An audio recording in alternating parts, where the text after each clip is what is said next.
All right, we're going to talk about Jerry Kowal real quick. So for those of you that don't know, Jerry Kowal's name is Guo Jerry. His Chinese name is Guo Jerry. He is the most famous foreign vlogger in China, period. He's not one of the most. He is the most famous foreign vlogger in China. He originally did like food tasting videos where he would like eat food and just like, this isn't spicy. Let's get it more spicy. And Chinese people are like, oh my God, this white guy can eat spicy food. It's so cool. And then he gradually progressed and he did like a video where he like showed Chinese people how dilapidated Detroit is, which the Chinese government obviously likes, but also Chinese people like, because for some reason and Americans do this too, I think it's probably just a natural human thing where the thing that you identify with, if you feel like another thing that's similar is worse, it makes you feel better about your own situation. So Chinese people see that Detroit's actually a piece of crap and they're just like, wow, I guess China's actually pretty great. We're on the way to being the top, number one. But then Jerry progressively started to, during the coronavirus, really just only report on America's shittiness, which, let's be honest, America's got a lot of things to shit on for sure. And I recorded a video and I told people, listen, this guy, Jerry, and I knew each other my sophomore year in high school, which is the second year in university, for those of you that are not American. 我之所以想跟大家分享我对郭杰瑞的看法，是因为我认识他。这谁设计的？我靠！ And he was really nice to me. He was a really smart dude. We were in East Asian Studies class together. We were in a group because we'd always participate. Our class was just so like sleep and they'd never do the homework. But me and Jerry were always like, yo, this is fucking sick. And we were always participating. It was a group project that we did together and we just became really good friends. At that time, I was going through some intense stuff, existential crises that are very common, I think, in that age. I was 19, reading a lot of Nietzsche, Dostoevsky. I was just like going through some shit. And I wanted to transfer schools because that school is a public university. It's not a great school. I didn't try hard enough in high school.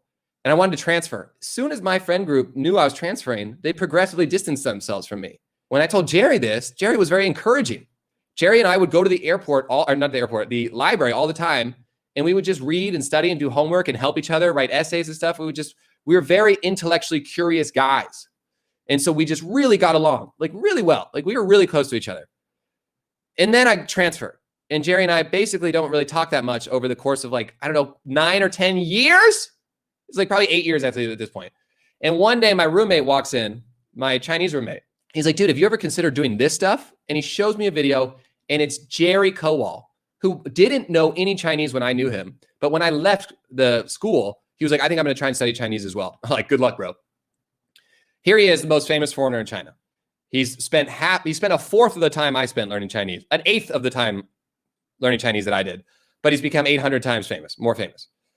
And because Jerry is smart. Jerry knows and will think objectively, what do Chinese people want to see or hear? He might be looking up SEOs, keyword searches. The fact of the matter is, Jerry knows how to tickle the Chinese audience in a way that they want to be tickled. Okay, and that might be watching a foreign white guy eat spicy food and be like, it's actually not that spicy. Ha ha ha, whoa, this foreign white guy's chopstick skills are so good. Whatever. And I guarantee you when the coronavirus popped up, if you do a keyword search during that time, the most paired with word was 疫情. That's what the Chinese audience wanted to hear around the world. What's going on with America's pandemic? So he went out to the streets and showed the disaster that was America's pandemic response, continued to get more and more famous. During this time, I recorded a video in Chinese where I discussed my story with him. If you guys want to watch it, there's English subtitles on it. And in the end, I said, honestly, do I think he's a bad guy? Not really. I think he's a smart guy. He was nice to me. Okay, subjectively from me saying it, he was very friendly to me. He was very nice to me. Very supportive. A very positive influence in my life that I will never forget. Even if I think that what he's doing right now is horrible, I will never forget that during that time when I was in a position of vulnerability, Jerry was supportive and positive. So I recorded a video and I said, honestly, don't hate the player, hate the game. And some Chinese YouTuber named Klaus doesn't understand what that means. And his audience doesn't understand what that means.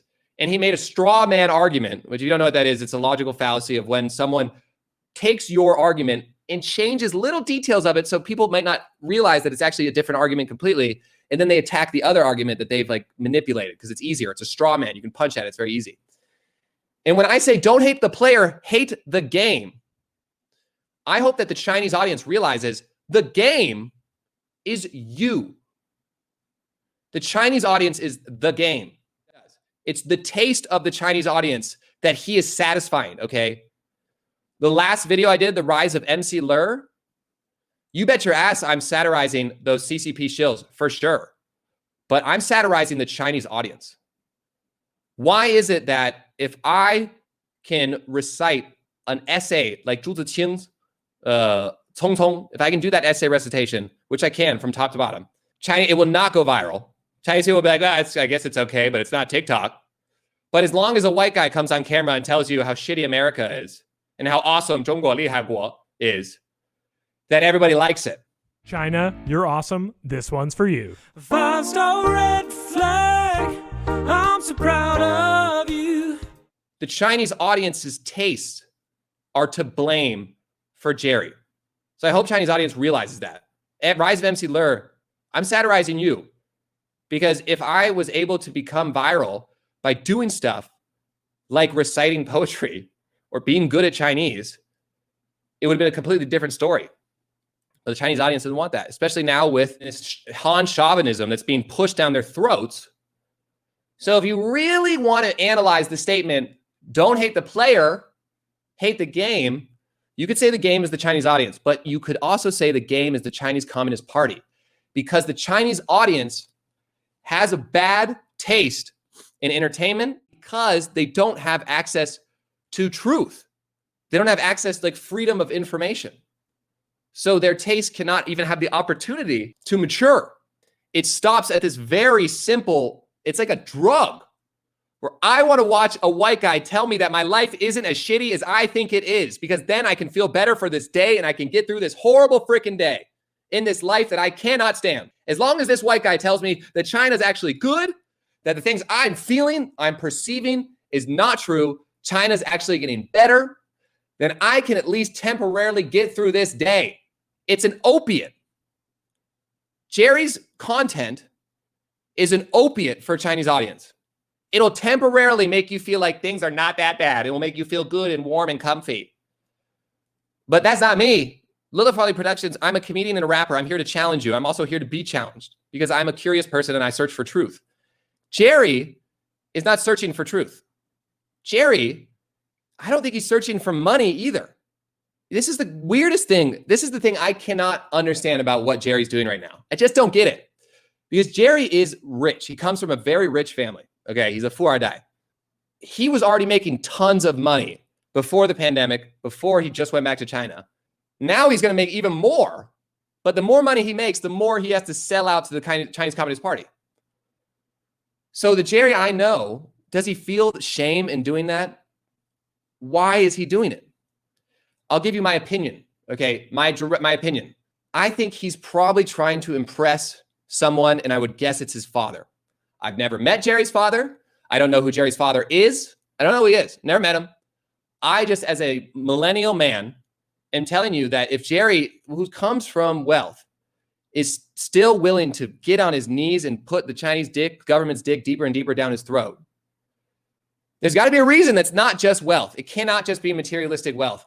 It cannot just be the pursuit of fame either. Jerry's like an introverted, kind of weird guy. He's like kind of eccentric. He's like, doesn't really, he's like an introverted guy. I think it's probably because he's like trying to be better than his father or something, you know, be more successful than him. I mean, how many of us as young men with fathers, like, do you want to impress your father? I know I do. So I would guess it's probably that's driving him to just try and get as big as he possibly can. And in America, I mean, in China, the bigger you get, the more you have to bow down to the CCP. You have to the point where Jerry has 100% become a tool for the Chinese government. There was an interview that Jerry did very recently where he talked about America media calls Jerry a foreign sellout. What did they say about him? He just said like America media tells him that he's brainwashed by Chinese government.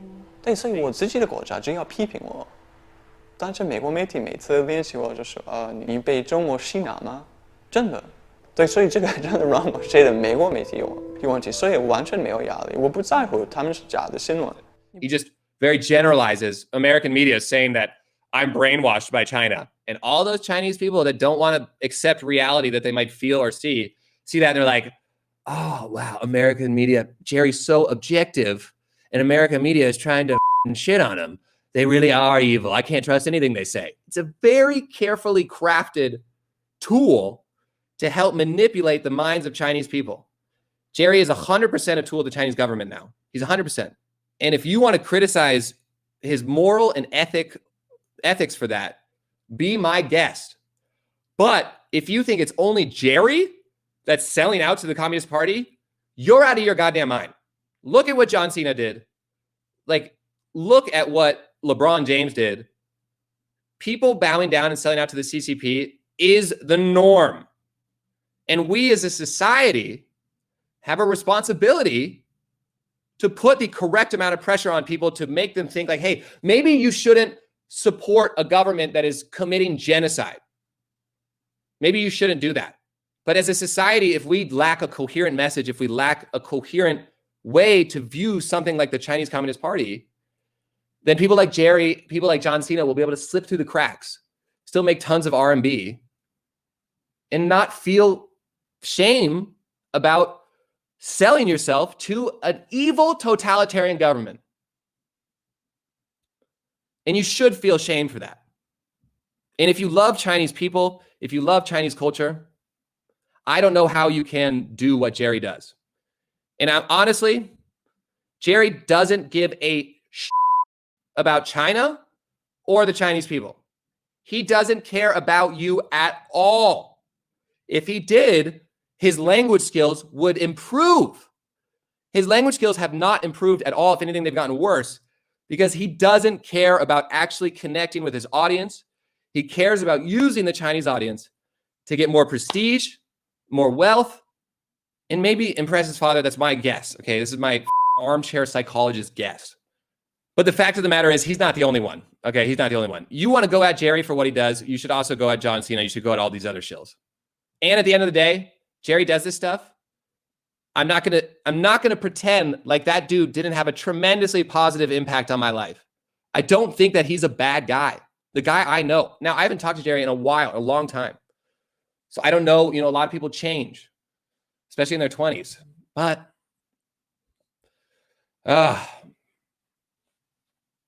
it's upsetting. I would love to have Jerry on this side. I would love to be able to rekindle a friendship with him for sure. I want to hear his side. Can Jerry sit down with me and talk with me about this? He can't because he's a tool for the Chinese government. They would never let him be in a freestyle type environment. No way. No way.